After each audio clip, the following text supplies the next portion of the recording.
குறித்து அனைத்து கட்சி கூட்டத்தை கூட்டியிருக்காங்க. அதிமுக, பாஜக உள்ளிட்ட எதிர்கட்சிகளுக்கு அழைப்பு.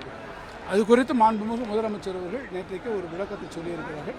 அந்த விளக்கமே பொருத்தமாக. பயிற்சி கொடுத்துருக்காரு சார். ஆமாம், அவர் எஸ்ஐஆரை குறித்து திருமிகு என்ஆர் இளங்கோ அவர்கள் இந்த எஸ்ஐஆர் வந்திருக்கக்கூடிய ஸ்பெஷல் இன்டென்சிவ் ரிவிஷன் குறித்த வாக்காளர் பட்டியலை எவ்வாறு எதிர்கொள்வது என்பதை குறித்து அவர் இன்றைக்கு அனைவருக்கும் எடுத்துரைத்து விளக்கங்களை தந்திருக்கிறார். சட்டமன்ற தொகுதி வாரியாக பயிற்சி இது எல்லாருக்குமான பயிற்சி.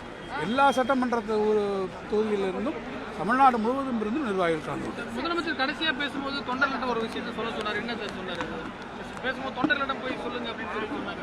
அவருடைய செய்தி தொண்டர்களிடத்திலே சொல்லுங்கள், தொண்டர்களுக்காகத்தான் நான் இருக்கிறேன், தொண்டர்களிடத்தை என்னுடைய விசாரிப்பை சொல்லுங்கள், தொண்டர்களுக்கான என்னுடைய வாழ்த்துக்களை சொல்லுங்கள், அந்த தொண்டர்களை அடிப்படையாக தொண்டர்களுடைய பலத்தில் நாங்கள் நிற்கிறோம், உங்கள் தலைவர் இருக்கிறார், தலைவர் எங்களோடு இருக்கிறார் என்கின்ற செய்தியை தொண்டர்களுக்கு சொல்லுங்கள்.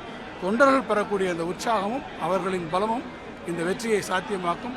தொண்டர்களுடைய ஒத்துழைப்போடு, தொண்டர்களுடைய அந்த அடிப்படை பலத்தோடு திராவிட முன்னேற்றக் கழகம் மீண்டும் 2.0 திராவிட மாடல் ஆட்சியை அமைக்கும் என்பதுதான் மாண்புமிகு முதலமைச்சருடைய செய்தி.